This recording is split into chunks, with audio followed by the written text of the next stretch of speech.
próximos anos serão decisivos e o desafio é árduo. Países afetados pela crise global tentam reequilibrar suas finanças sob pressão de países emergentes que avançam em direção às suas metas de crescimento. Mas como seguir sem reproduzir o modelo tradicional de desenvolvimento, que ameaça o meio ambiente e mantém na miséria os mais pobres entre os pobres? Durante a Rio+20, a ONU trouxe a ideia do investimento em tecnologias que garantam a ecoeficiência do crescimento, reduzam a emissão de carbono e economizem os recursos do planeta. A transição para a chamada economia verde foi apresentada como caminho para a redução da pobreza e das desigualdades. Mas o desfecho da conferência mostrou que a economia verde está longe de ser unanimidade. Um grupo de economistas insiste no argumento de que a ideia de desenvolvimento ancorado na relação entre consumo, produção e crescimento, do jeito que a conhecemos hoje, é falida e perpetua as desigualdades. E que é preciso considerar a possibilidade de desenvolvimento sem crescimento econômico, ou, como eles dizem, prosperidade sem crescimento. Um assunto bastante polêmico, que é tema de mais uma entrevista dessa série especial do Futura sobre pobreza e desigualdade. E eu converso com José Elida Veiga, professor dos programas de pós-graduação do Instituto de Relações Internacionais da USP e do Instituto de Pesquisas Ecológicas. Obrigada, professor, pela presença desde já. Tarefa inglória essa que é defender crescimento, quer dizer, desenvolvimento sem crescimento, ainda mais numa época de crise global, disputa de mercados, que o mantra é para conseguir crescimento é preciso investir em consumo, geração de empregos, crescimento. Que argumentos seriam necessários ou são utilizados para convencer que é preciso que se mude esse paradigma, que se passe para o paradigma da prosperidade sem crescimento? A melhor forma de introduzir essa questão, você tem toda a razão, ela é complexa e parece absurda às vezes, mas assim, nós temos três situações básicas no mundo hoje. Primeiro, nós temos um grupo de países pequeno, é um número pequeno, eu diria que não chega a uns 15 países, em que as pessoas têm todas as suas necessidades satisfeitas, a população inteira. São países que não só não têm pobreza, como assim, eles começam a dizer que talvez pobre seja quem não tem a televisão colorida, ou... São esses os critérios de medição de pobreza. Então, o crescimento econômico, pelo crescimento econômico nesses países, funciona da seguinte forma. Como a única coisa que pode fazer uma economia dessas continuar crescendo é estimular o consumo, então você tem que estimular o consumo de uma forma de coisas que não são necessárias. Quer dizer, você tem que levar as pessoas a fazerem o seguinte, elas têm que se endividar para comprar coisas que elas não precisam e que talvez elas nem valorizem.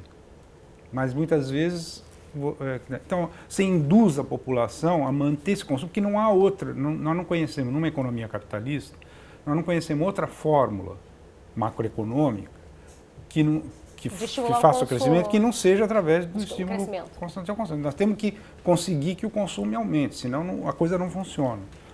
Então, você é obrigado a fazer com que as pessoas que já têm todas, muito mais do que as suas necessidades, que elas troquem mais rápido tudo, do celular ao automóvel, assim por diante, ou comprem coisas, como eu disse, Então, a função principal passa a ser a de descobrir coisas que poderiam vir a ser objeto de consumo e que são absolutamente desnecessárias, assim por diante.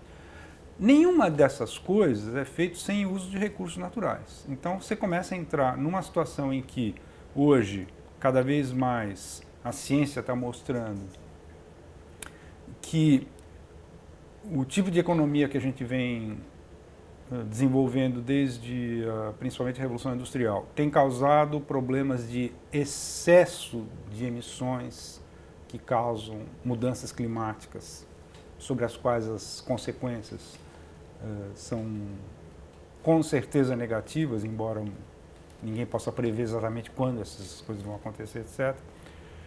Biodiversidade, nós temos perdido uma biodiversidade que pode comprometer a prosperidade no futuro, seja ela do jeito que for. E tem uma terceira que se fala muito pouco ainda, mas que é tão importante quanto essas outras duas, que é o ciclo do nitrogênio. Seria muito longo explicar o que está acontecendo com a questão do nitrogênio, mas é importante pelo menos lembrar isso.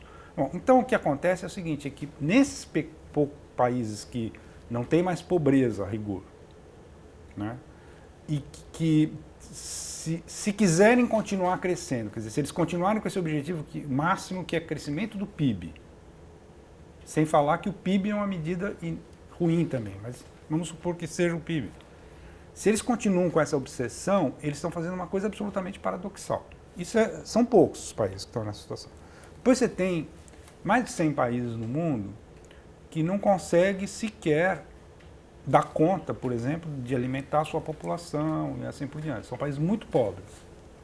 Esses países, eles nem começaram a crescer, tá certo? É uma coisa completamente diferente. Não quer dizer que eles vão ter que crescer exatamente da mesma maneira que fizeram os outros, mas eles têm que crescer e muito. E no meio, tem países, entre os quais o Brasil está, que são países que não é uma coisa nem outra, e onde se coloca muito mais uma questão de qualidade do crescimento do que, não é uma discussão do momento no Brasil, colocar em causa a necessidade de crescer. Mas é sim possível, por exemplo, dizer assim, será que a gente não poderia estar crescendo, estimulando a solução do problema do saneamento ambiental, ou saneamento básico, como se diz? Quer dizer, nós temos metade da população que não tem acesso a esgoto.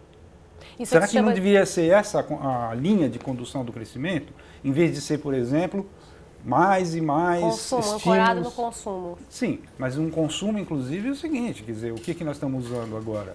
Estimula a indústria automobilística, sem, inclusive, exigir dela mais rigor nos controles das emissões, na tecnologia. Como é que se comportam ou debatem os países dos BRICS, né, o Brasil também nesse debate? Porque a gente observa que o crescimento desses países, ele reproduz esse modelo que é um modelo tradicional de crescimento, né, o que vigorou durante o século XX. Como é que se acontece esse debate nos países dos BRICS? Eu acho que ele ocorre de maneira diferenciada, porque a situação dos BRICS não é comum. Quer dizer, China, Índia... É permitido aos BRICS crescer? Permitido aos BRICS crescer? Não, muito mais do que isso. Eu acho que os BRICS são os campeões do crescimento a partir de agora. Quer dizer, na medida em que, inclusive, a Europa está nessa dificuldade, o Japão há muito tempo já... Né? Há uma esperança, inclusive, que a economia mundial possa se reorganizar baseado na campanha. Mas o que eu disse é o seguinte, que eram 3 tipos de países, e que no meio tinha um país em que o problema que se colocava era muito mais de qualidade, tipicamente a situação dos BRICS, certo? E na China as coisas estão acontecendo com uma rapidez muito grande e de uma forma contraditória. Mas os chineses, por exemplo, estão levando extremamente a sério a questão energética, que é uma das questões sérias, né, de transição para energias renováveis, com uma dificuldade muito grande. É que eles têm uma escala imensa, né, com aquela população e tal, e com uma estrutura, por exemplo, de fornecimento de energia elétrica que era baseada quase que exclusivamente em carvão, não é simples você fazer essa transição, mesmo eles tendo a situação que eles têm de... Muita coisa lá funciona com muita rapidez porque é na base da ordem, né? Não é um país democrático. A Índia está sendo extremamente resistente nessa questão energética, por exemplo, porque ela considera que é prioritário, num país que tem tanta pobreza, que o problema deles é fazer com que os pobres passem a ter acesso à energia elétrica. Então eles não querem saber como. Eles não querem saber... O governo indiano tem uma posição muito ruim nesse sentido. Eu não vou discutir se é por renovável ou não, que o meu problema é que é um pouco assim como a situação que o Brasil esteve não faz muito tempo. Brasil, né? Porque o Brasil, para pegar o exemplo específico da energia, né, se coloca de uma questão muito diferente. Primeiro que praticamente toda a população já tem acesso à energia elétrica. Falta muito pouca gente e é na Amazônia, onde há uma dificuldade infraestrutural muito grande. Mas esse programa Luz para Todos cumpriu o papel de, quer dizer, com muito atraso, né, Brasil, porque o problema do acesso à eletricidade é um problema do começo do século XX. Agora, aqui, nós vamos enfrentar problemas muito sérios mais para frente, nessa questão energética, porque nós tivemos muita sorte de poder usar a fonte hídrica, que dá a base, Mas agora, como no ano Sim. de 2012 ficou muito claro, quer dizer, em determinados momentos em que você tem que ligar as tais das termoelétricas que não são altamente poluentes e que, enfim... em algumas com óleo e combustível, péssimo, né? E, então essa equação não está muito clara pelo seguinte, porque a solução de continuar pela hídrica seria artificializar todas as bacias amazônicas, que é uma coisa que está no plano. Não artificializar algumas bacias amazônicas teria como, provavelmente, alternativa algumas energia nuclear, que desde Fukushima... É altamente discutível Então, por conta do que aconteceu no Japão. Quando eu estou discutindo se nós vamos crescer de um jeito ou de outro, eu estou discutindo muito mais a qualidade do crescimento e não se o crescimento em si.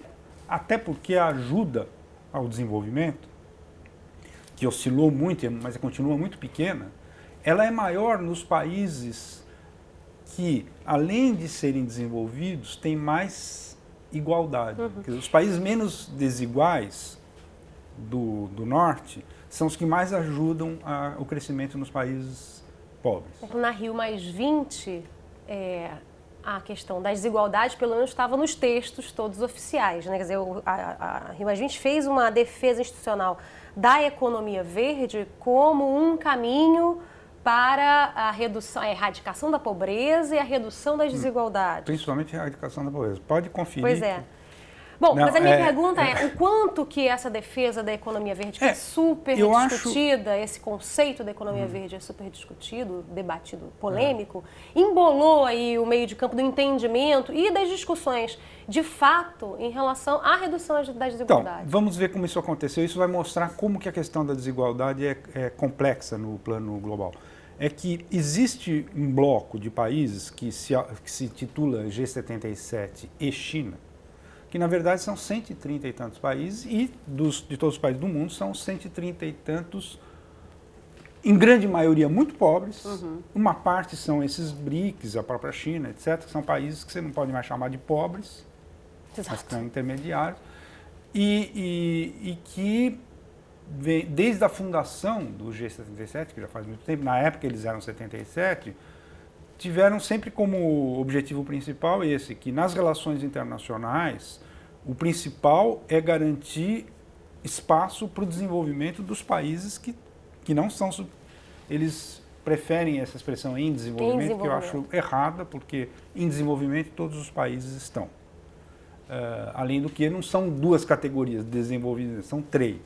Mas o G77 não quer ouvir falar dessa história de que são três categorias. Eles querem dizer que existe um punhado de países já ricos, industrializados, etc., e os outros, e eles são os outros. Foi esse o principal embate na Rio+20, né? E a atitude do G77 foi de extrema desconfiança da expressão economia verde. Eles combateram, até onde eles puderam, a expressão economia verde como mais uma manobra do norte querendo impedir o desenvolvimento do sul, como se não interessasse ao norte que os países do sul saíssem do seu subdesenvolvimento, o que é um grande equívoco, a meu ver. Mas é assim que se coloca, e mesmo no discurso do G77, embora o que esteja na pauta deles fundamentalmente seja uma questão de desigualdade entre dois grupos de países, mesmo neles não é explícito um discurso a favor do combate às desigualdades em geral. Embora esteja sempre, obviamente, presente essa questão de que eles só existem porque existe uma desigualdade brutal. Mas mesmo no G77, a ênfase é sempre na questão da pobreza. Da pobreza. Professor, muitíssimo obrigada por essa conversa. Imagina. Para você que acompanhou essa nossa conversa, obrigada pela companhia. Um abraço. Até a próxima.